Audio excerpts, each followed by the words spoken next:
Quand un anesthésiste respecté est arraché à sa salle d'opération, quelque chose bascule au Burkina Faso sans bruit. Entre scalpel et fusil, une simple convocation expose une réalité. La frontière entre civils et militaires se réduit à la largeur d'un ordre administratif. Pour quiconque suit les dernières actualités du Burkina Faso, que signifie Ibrahim Traoré quand la loi redéfinit la citoyenneté comme un service obligatoire pour tous de façon durable. Car derrière ce courrier se dessine une architecture de mobilisation nationale capable de souder, de tendre, puis de reconfigurer tout un pays entier.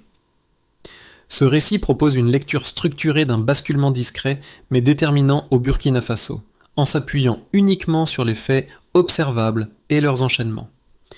Il s'agit de comprendre ce que cette transformation change pour l'État, les professions et la société. L'enjeu dépasse l'épisode d'une convocation individuelle. Il touche à la manière dont une nation encerclée par l'insécurité tente de transformer sa vulnérabilité en levier stratégique. Le passage du volontariat au mandat légal n'est pas un détail technique, mais un signal politique qui reconfigure les responsabilités, les attentes et les lignes de fracture interne. Sous l'impulsion d'Ibrahim Traoré, cette approche est présentée comme une reconstruction de souveraineté par l'intérieur, dans un contexte où l'aide extérieure n'offre plus de garantie durable. Mais cette promesse s'accompagne de risques mesurables, tensions sur les secteurs essentiels, inquiétudes urbaines, interprétations internationales divergentes. L'objectif ici est clair, distinguer ce que la mobilisation produit déjà, ce qu'elle exige de la société et ce qu'elle pourrait compromettre si l'équilibre venait à se rompre. La révélation tient en un chiffre et un cadre légal. 3000 citoyens ont déjà achevé une formation civique et patriotique depuis l'entrée en vigueur de la loi 029-2023. Ce volume, encore limité à l'échelle nationale, suffit pourtant à signaler une rupture nette entre discours et mise en œuvre, car il inscrit la mobilisation dans une dynamique mesurable et irréversible. Portée sous l'autorité d'Ibrahim Traoré, cette loi redéfinit la citoyenneté comme une obligation active pour les Burkinabés âgés de 18 à 35 ans, intégrant fonctionnaires, étudiants, techniciens et agriculteurs dans une réserve nationale structurée. L'enjeu n'est pas seulement sécuritaire. Il s'agit de transformer un corps social fragilisé par des années d'insécurité en un bouclier collectif capable de soutenir l'État sans dépendre d'une assistance extérieure incertaine. Le contexte éclaire cette accélération. Les groupes armés étendent leur influence vers les zones rurales, érodent les institutions locales et fragmentent la cohésion qui maintenait encore une stabilité relative. Les partenaires internationaux, perçus comme inconstants, ne parviennent plus à garantir une protection durable, tandis qu'une partie de la jeunesse exprime une lassitude profonde face aux interventions étrangères répétées. Dans ce climat, la doctrine promue par Ibrahim Traoré se présente comme une tentative de reprendre l'initiative stratégique en mobilisant les ressources internes, humaines comme techniques. Ce basculement n'est pas abstrait. Il devient tangible lorsque des professions jusque-là considérées comme neutres sont touchées, révélant que la frontière entre civils et militaires se resserre au nom de la survie nationale. La loi cesse alors d'être un texte. Elle devient un mécanisme quotidien qui recompose les attentes individuelles, redéfinit les responsabilités et ouvre une tension centrale. Jusqu'où un État peut-il étendre la mobilisation sans fragiliser les secteurs qu'il cherche à protéger ? Le médecin convoqué devient rapidement plus qu'un cas isolé. Dans plusieurs hôpitaux de la capitale, des équipes décrivent un moment de stupeur suivi d'une adaptation prudente. L'ajustement le plus délicat n'est pas logistique, expliquent des responsables administratifs mais psychologiques. Accepter que l'expertise civile puisse être redéployée au nom d'un effort collectif sans précédent. Cette prise de conscience transforme la pratique quotidienne, car chaque spécialité comprend désormais qu'elle peut être sollicitée hors de son cadre habituel. Un phénomène comparable apparaît dans le milieu universitaire. Des étudiants proches de leurs examens apprennent qu'une phase d'immersion patriotique deviendra obligatoire avant l'entrée dans l'enseignement supérieur. L'annonce suscite des interrogations immédiates, mais aussi une forme de réalisme. Beaucoup réalisent que cette étape ne relève plus du symbole. Elle prépare des cohortes entières à participer, directement ou indirectement, à la stabilisation du pays. Plusieurs enseignants, d'abord réticents, reconnaissent que cette clarification supprime la zone grise qui séparait la vie académique de la réalité sécuritaire. Ces premiers signaux, encore dispersés, révèlent un impact précoce mais cohérent. Les professions concernées commencent à réorganiser leurs priorités, tandis que les institutions testent en leur capacité d'absorption. Le changement essentiel tient dans cette bascule. La mobilisation cesse d'être une abstraction juridique et devient une expérience vécue. L'essentiel s'impose alors clairement. Lorsque la loi touche les métiers clés, elle redéfinit la citoyenneté dans la pratique, pas seulement dans les textes. L'activation commence au moment précis où la convocation du médecin devient publique. L'information circule rapidement dans les réseaux locaux, relayée de bureau en bureau, puis reprise dans les conversations ordinaires. Ce qui semblait relever d'un courrier administratif isolé est aussitôt interprété comme un signal national.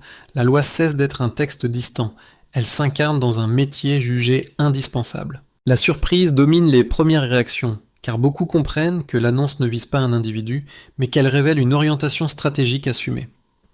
Le second mouvement s'enclenche presque simultanément. Les citoyens réalisent que l'ère du simple spectateur touche à sa fin. Les fonctionnaires sont appelés à se déclarer disponibles, les universités doivent intégrer l'immersion patriotique dans leur parcours, les entreprises sont sommées de coopérer avec les autorités. Le dispositif progresse par couches successives. Chaque nouvelle directive élargit le périmètre de la mobilisation et réduit l'espace d'incertitude. Le système devient mécanique, structuré, difficile à ignorer. L'obligation prend une forme concrète, inscrite dans des procédures quotidiennes. Sous l'impulsion d'Ibrahim Traoré, cette dynamique gagne en rythme. Les décrets se succèdent, les protocoles administratifs sont ajustés, les forces de sécurité adaptent leurs méthodes de coordination. Le discours officiel martèle une idée centrale. La souveraineté ne peut plus être différée ni externalisée. Cette insistance produit un effet mesurable. Une partie de la jeunesse s'identifie à l'idée d'un effort partagé, perçu comme une rupture avec des années d'attente et de dépendance vis-à-vis de partenaires extérieurs jugés inefficaces.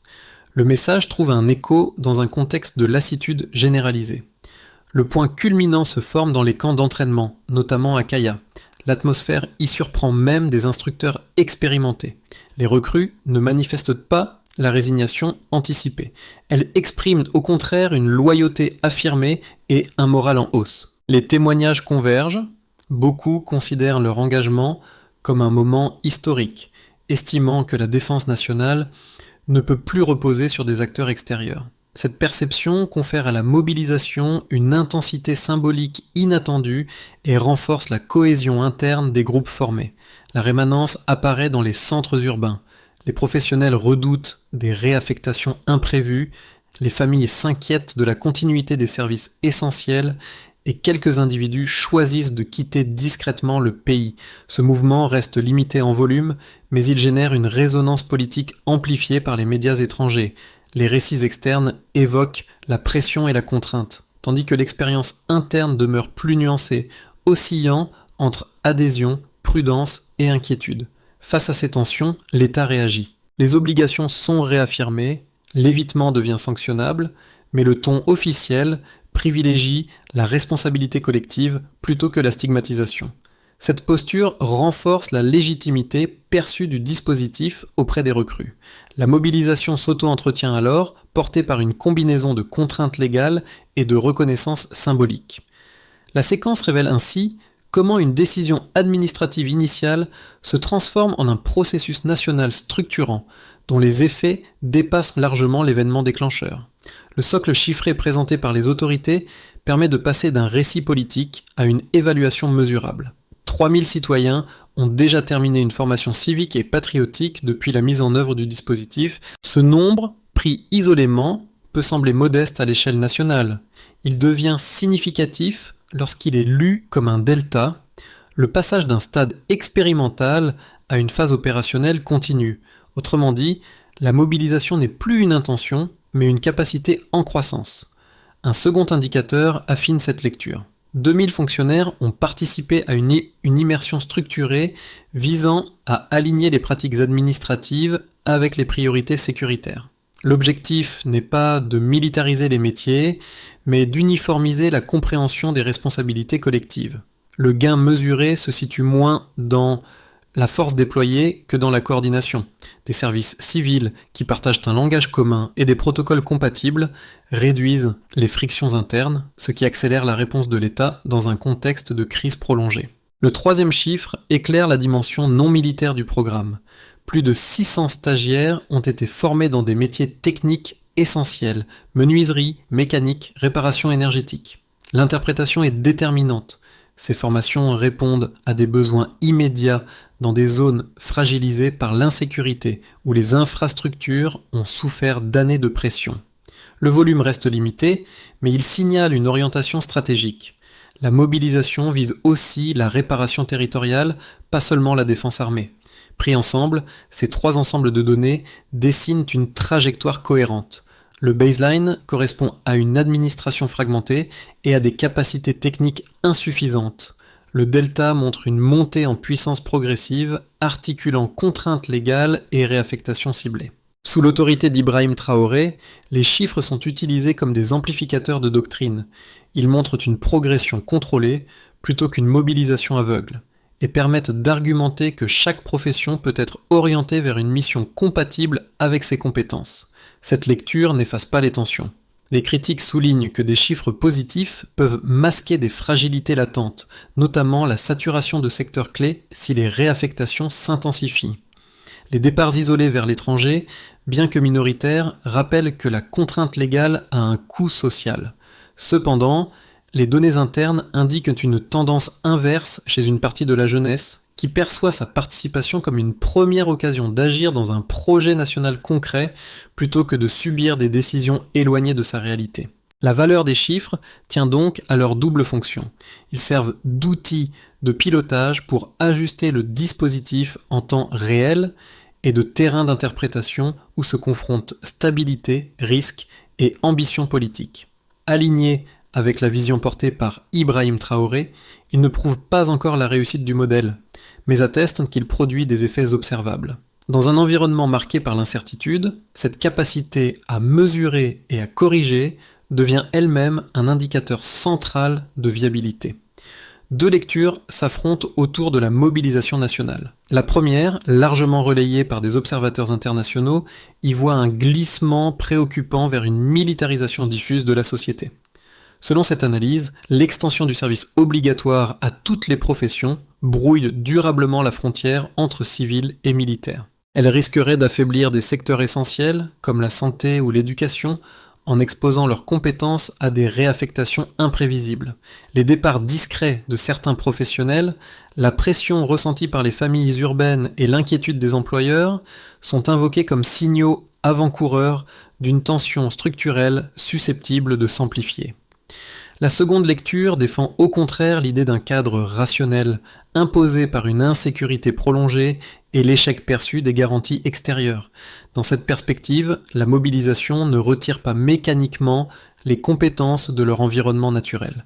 Des médecins sont redéployés vers des cliniques rurales, des ingénieurs renforcent des réseaux endommagés, des techniciens civils participent à la réparation d'infrastructures critiques. Les partisans de cette approche souligne que l'objectif affiché par Ibrahim Traoré consiste à bâtir une souveraineté opérationnelle en s'appuyant sur des ressources internes déjà existantes, plutôt qu'à militariser indistinctement la société.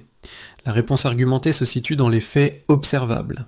Les données disponibles montrent une montée en puissance progressive, encadrée par des mécanismes d'ajustement. La loi impose une contrainte uniforme, mais elle prévoit aussi des voies de transfert ciblées et des formes d'exemption fonctionnelle, afin d'éviter la désorganisation brutale des secteurs clés. Les tensions sont réelles et les inquiétudes légitimes, mais les éléments concrets indiquent une interaction plus nuancée qu'un basculement univoque vers l'autoritarisme ou, à l'inverse, vers une unité totale sans coût. Les résultats enregistrés dans certaines zones, amélioration du moral des recrues, coordination administrative qui est accrue, réactivation de compétences techniques, ne garantissent pas le succès du modèle. Ils démontrent cependant qu'il produit déjà des effets mesurables que ni ses défenseurs ni ses critiques ne peuvent ignorer. Le débat se déplace alors moins sur l'existence de la mobilisation que sur sa capacité à rester proportionné, adaptable et soutenable dans le temps. Dans les camps d'entraînement, un phénomène inattendu se dessine. Des instructeurs décrivent une cohésion qui s'installe plus vite que prévu, nourrie par une frustration accumulée face à des années d'insécurité et d'attentes non satisfaites. Pour une partie des jeunes recrues, l'obligation cesse progressivement d'être perçue comme une contrainte imposée d'en haut. Elle devient un espace où se reconstruit un sentiment d'utilité et de direction, parfois absent jusque-là. Cette adhésion active confère à la mobilisation une énergie interne que les concepteurs du dispositif n'avaient pas entièrement anticipée. En parallèle, les centres urbains connaissent une dynamique inverse. Les inquiétudes liées aux réaffectations, à la continuité des services essentiels et à la pression sur les familles créent une tension diffuse mais persistante. Les professionnels redoutent les ruptures de parcours, tandis que les employeurs s'adaptent avec prudence à un cadre encore mouvant. Ce contraste révèle le cœur du dispositif. La mobilisation ne progresse pas de manière homogène, mais selon des rythmes sociaux distincts. Pour les observateurs internationaux, ce décalage incarne l'ambiguïté du modèle porté par Ibrahim Traoré. L'unité qui se renforce dans les camps peut devenir un levier puissant de stabilisation, mais aussi une force difficile à contenir si elle dépasse les structures prévues. La révélation centrale s'impose alors. L'enjeu n'est pas seulement de mobiliser, mais de synchroniser ces deux vitesses sans rompre l'équilibre. Pour l'État, les effets de la mobilisation apparaissent d'abord dans le fonctionnement quotidien, des institutions. Les immersions obligatoires ont modifié les comportements administratifs en instaurant une discipline accrue et une meilleure coordination entre services civils et priorités sécuritaires. Cette continuité opérationnelle encore fragile renforce la capacité de réponse dans un contexte de crise prolongée. Sous l'autorité d'Ibrahim Traoré, l'appareil étatique cherche ainsi à réduire les frictions internes qui, par le passé, ralentissaient l'action publique et affaiblissaient la présence nationale sur le terrain. Du côté des entreprises et de l'économie locale, l'impact est plus contrasté. Les acteurs privés doivent s'adapter à des rotations de personnel imposées par la loi, ce qui oblige à revoir les priorités de production et les calendriers. Cette contrainte crée des tensions à court terme, notamment dans les centres urbains. En parallèle, certains secteurs bénéficient d'un apport direct. La formation de centaines de stagiaires dans des métiers techniques, mécanique, menuiserie, réparation énergétique, renforce des filières affaiblies par des années d'insécurité. Dans les zones minières et agricoles, cette amélioration progressive des compétences s'accompagne d'un regain de stabilité, condition nécessaire à toute reprise durable. Pour les citoyens et les familles, la mobilisation s'inscrit désormais dans le quotidien. Les foyers évaluant chaque décision scolaire ou professionnelle à l'aune d'une possible réaffectation. Les parents oscillent entre résilience et inquiétude, conscients que la loi redéfinit les trajectoires individuelles. Chez une partie de la jeunesse, l'expérience est vécue différemment. Beaucoup perçoivent leur engagement comme une première occasion de contribuer directement à un projet national tangible, rompant avec un sentiment d'impuissance accumulée. Ce contraste émotionnel structure la réception sociale du dispositif. Enfin, les territoires exposés enregistrent les conséquences les plus visibles. Dans certaines zones du Sahel et le long de corridors miniers longtemps délaissés, les autorités locales constatent une amélioration progressive de la stabilité. La présence conjointe de forces civiles réaffectées et de nouveaux contingents formés permet de rétablir une continuité étatique que de nombreuses communautés n'avaient plus observée. Les gains territoriaux restent modestes mais mesurables. Le contrôle gouvernemental est passé d'environ 70-89% à 72,7%. Ce delta, limité en apparence, signale toutefois un retour concret de l'État sur des espaces fragilisés. Pris ensemble, ces effets dessinent une recomposition sociale complexe. La politique impulsée par Ibrahim Traoré génère simultanément cohésion, pression et ajustement permanent. Elle produit des résultats observables pour l'État, l'économie, les citoyens et les territoires, tout en exposant les limites d'un modèle qui doit continuellement équilibrer contraintes légales et continuité civile. Imaginons d'abord un premier scénario qui prolonge les tendances actuelles sans rupture majeure. La mobilisation nationale poursuit son déploiement progressif, tandis que les institutions ajustent leurs circuits internes par petites corrections successives. Les administrations conservent la discipline acquise lors des immersions, les formations techniques continuent d'alimenter les besoins les plus urgents, et les zones rurales enregistrent une stabilisation lente mais réelle. Les tensions urbaines persistent toutefois, alimentées par la crainte des réaffectations soudaines et par l'incertitude des employeurs. Cette trajectoire intermédiaire maintient un équilibre fragile, sans produire de transformation décisive ni de dégradation brutale. Ensuite, un deuxième scénario, plus favorable, repose sur l'amplification des dynamiques positives déjà observées. Les cycles de formation gagnent en efficacité et en prévisibilité, ce qui permet aux infrastructures fragilisées de se consolider plus rapidement. Les zones sensibles du Sahel enregistrent de nouveaux gains territoriaux, renforçant la légitimité du dispositif et la perception d'une reprise de contrôle durable. Les milieux professionnels, initialement prudents, commencent à intégrer les réaffectations comme un mécanisme cohérent plutôt qu'une menace. Sous l'autorité d'Ibrahim Traoré, cette convergence entre objectifs stratégiques et réalité quotidienne réduirait les départs isolés vers l'étranger et améliorerait la lecture internationale du modèle, perçu comme un effort d'autonomie plutôt qu'une dérive. Enfin, un troisième scénario explore une trajectoire plus risquée. Si les réaffectations devenaient trop fréquentes ou mal coordonnées, certains secteurs essentiels, santé, éducation, réseau technique, pourraient s'affaiblir. Les familles, déjà sous tension, réagiraient plus vivement et les départs discrets gagneraient en ampleur. Les partenaires internationaux interpréteraient ces signaux comme les symptômes d'une fragilité intérieure accrue, accentuant les pressions diplomatiques. Dans les régions exposées, une fatigue progressive du personnel mobilisé pourrait ralentir les gains sécuritaires, créant un effet domino sur la cohésion interne. Ce scénario n'implique pas un effondrement, mais une accumulation de frictions qui compliquerait durablement la trajectoire nationale. Au-delà de ces trois chemins, une idée s'impose. Il devient essentiel de penser la mobilisation comme un système dynamique et non comme un verdict figé. L'évaluation ne doit pas porter uniquement sur ce qu'elle produit à court terme, mais aussi sur ce qu'elle exige en continu des institutions et de la société. La capacité d'ajustement, plus que la vitesse d'expansion, pourrait ainsi devenir le véritable indicateur de soutenabilité dans les mois à venir.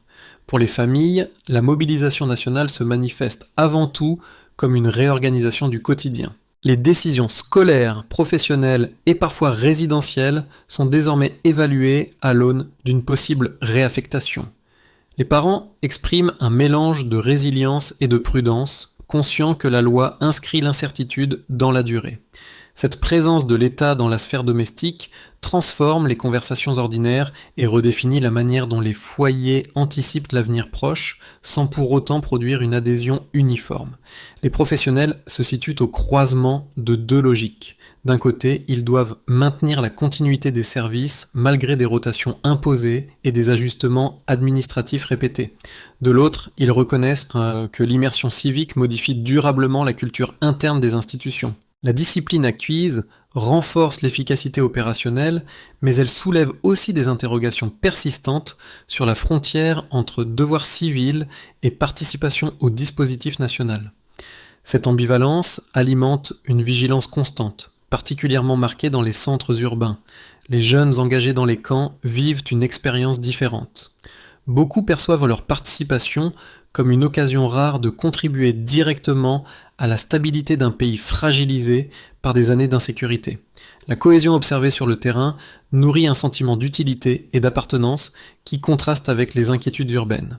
Cette trajectoire personnelle transforme l'obligation en identité provisoire sans pour autant effacer les risques ni les contraintes associées. Les employeurs et les communautés locales s'adaptent eux aussi à un cadre mouvant. Les entreprises réorganisent les équipes, les écoles ajustent les calendriers et les collectivités locales coordonnent les besoins immédiats avec les autorités centrales.